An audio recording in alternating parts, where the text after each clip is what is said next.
Kembali lagi gue dikirimin mouse dari brand lokal yaitu Noir. Tahun lalu Noir ada M1, sekarang kembali lagi dan menurut gue ini gue tetap suka gitu ya. Yaitu ini dia Noir M1 Lite yang pasti ini bahkan lebih terjangkau lagi dibanding yang M1 ya. Gue suka sih, tetap konsisten dan improve walaupun levelnya ini di bawah yang M1. Maksud gue tuh dari packingnya tetap punya style yang sama, cuma memang udah nggak typo lagi. Kemarin kan typo gitu ya, nggak apa-apa kan namanya juga nyoba gitu ya. Buktinya sekarang udah makin bagus juga walaupun jenis packagingnya ya agak sedikit berbeda. Terus juga dari versi Lite-nya ini beneran Lite ya. Kadang ada versi Lite tapi bentukan mouse-nya berbeda ya kan, nggak lucu gitu ya. Kalau beda tipe dan tipenya itu lebih murah ya nggak apa-apa, wajar. Kalau namanya sama tapi bentukannya beda itu baru aneh gitu. Anyway, Noir M1 pun juga masih sampai sekarang gue pakai di rumah. Udah jelek banget ini mouse-nya ya, udah kotor banget, tapi buat mekanismenya masih aman semua. Awet mouse-nya, nggak ada double click, dengan catatan gue mainnya secara kasualan aja, nggak main game yang nggak spam klik-klik gitu ya. Dan buat mouse 500 ribuan Noir sekarang sini udah oke, ini nggak ada masalah. Nah sekarang nih ada versi Lite-nya, apakah jadi jelek gitu karena versi Lite? Ya menurut gue sih nggak juga. Dari spek sheet-nya aja ini udah aman, masih aman banget. Paling yang jelas itu desainnya sama aja kayak Noir M1, tetap ambidextrous tangan kanan dengan dimensi panjang di 117 mm sampai sisi samping terampingnya itu di 7,2 mm, tingginya di 37 mm. Buat tangan gua yang panjangnya sekitaran 19 sampai 20 cm masih oke megang mouse-nya. Cuma untuk palm grip sih udah kurang nyaman ya, karena memang mouse-nya agak kekecilan.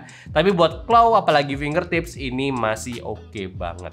Style mouse-nya pun juga memang sama ya, dengan logo Noir di punggungnya, modular juga, bisa lepas case serta klik kiri kanan pun juga bisa lepas. Cuma gue belum tahu apakah ada replacement buat bolong-bolongnya atau enggak, karena di paketannya pun nggak include. Mungkin kalau ada pun juga terpisah, atau ya pakai punya Noir M1 aja, soalnya bisa ditukar-tukar. Dan detailnya pun juga tetap sama. Di dalam case-nya pun kalau dicopot ada emblem hexagonal dengan lambang Noir. Konsisten nih, bagus gitu. Dan buat tombolnya total ada 5+1, klik kiri kanan 2 set button, middle click sama DPI button. Dan tiap kliknya ini aman. Travelnya itu nggak terlalu dalam, nggak ada post travel juga, udah cukup tegas gitu. Dan untuk charge-nya dia udah pakai Type-C juga, bukan pakai baterai repressable karena dia versi Lite-nya. Sisi bawah juga minimalis aja, cuma ada PTFE fit yang cukup besar sama switch on off punya. Sedangkan buat bobotnya pun dia masih di 70 gram aja, cukup ringan untuk sebuah mouse saat ini, udah aman banget buat main game FPS. Plus body plastiknya ini udah kokoh ya, nggak ada rattle ataupun body melayat-melayat, udah aman banget. Anyway, dari segi baterai dia ini punya di kapasitas standar 300 mAh, standar awet lah tergantung pemakaian. Cuma yang menariknya dia itu pakai charger handphone apapun, udah gue coba bisa gitu. Maksudnya apa sih? Ya soalnya beberapa kali gue pakai mouse gaming entry yang pakai port Type-C juga, dia itu nggak bisa dicas kalau pakai charger handphone yang C ke C. Harus pakai tipe standar yang kabelnya yaitu A ke C-nya. Ini nggak tahu kenapa ya, belum gue coba juga kenapanya. Tapi yang pasti kalau udah charger power delivery dari C ke C, pasti nggak ngecas si mouse-nya. Dan Noir M1 Lite ini udah gue coba aman aja pakai charger handphone gue. Dan selama gue pakai mouse ini semingguan, gue ganti ini dari Logitech gue saat di kantor, ini sih nggak ada yang bikin gue nggak tahan dan pengen balik ke Logitech lagi. Maksud gue tuh sekarang tuh ya mouse gaming udah over the top banget lah buat speknya. Mau flagship yang udah jelas speknya bagus, bahkan entry aja udah kerasa flagshipnya, bisa dipakai buat main game kompetitif. Yang ini pakai PMW 3325 untuk sensornya, DPI-nya itu bisa sampai 10.000, udah aman banget, ngeflick lancar, aim pelan-pelan pun juga bisa. Ya udah nggak perlu lagi gue jelasin untuk segi performance-nya. Paling yang kurangnya itu di bagian akselerasinya aja karena sensor entry gitu.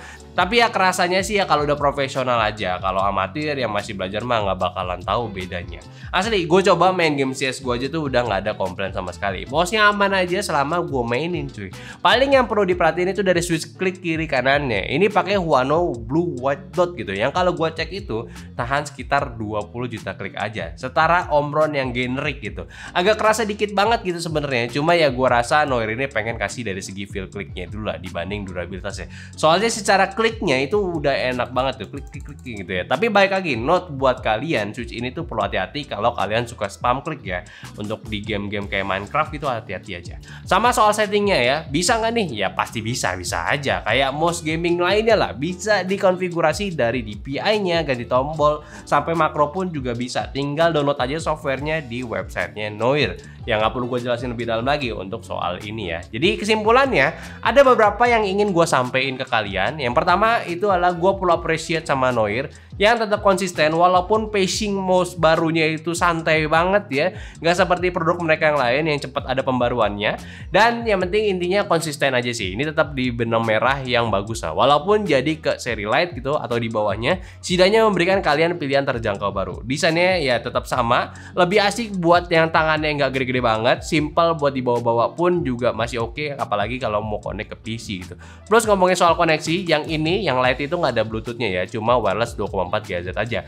Menurut gua fine-fine aja. Gue yakin mouse yang triple connection kayak Noir M1 juga pasti bakalan jarang gunain bluetoothnya. Pasti pada mending cari adapter tambahan kalau colokannya kurang. Jadi ya bluetoothnya pun ya itu sekedar nice to have aja. Dan wireless 2,4 GHz pun juga aman banget, nggak nge-lag kok penggunaannya. Ini normal banget. Serta kalau gue lihat dari harganya yang pasti di bawah si Noir M1 ini, yaitu di 300.000 doang, gua rasa ini bisa jadi pilihan baru ya, yang bisa nge-replace pilihan kalian di keranjang belanjaan kalian tuh dari mouse gaming yang nggak punya brand jelas gitu ya. Ya, Noir M1 Lite gitu ya, mungkin bisa jadi mouse gaming entry level yang cukup sweet spot untuk di harganya saat ini. 300 ribuan coy, nggak mahal gitu ya. Tinggal kalian aja nih, kalau kalian nggak biasa dengan tipe mouse-mouse kecil seperti ini, mungkin nggak bakalan cocok megang si Noir M1 Lite. Tapi kalau kayak gua yang masih oke gitu ya, fine-fine aja, apalagi tipe grip gua itu yang claw semi fingertip juga, ya ini asik. Intinya mah ya, kalau gua mouse itu ya intinya ringan dulu. Dan mouse ringan itu harus di bawah 100 gram ya. Ini jadi udah oke, udah jadi standar ya.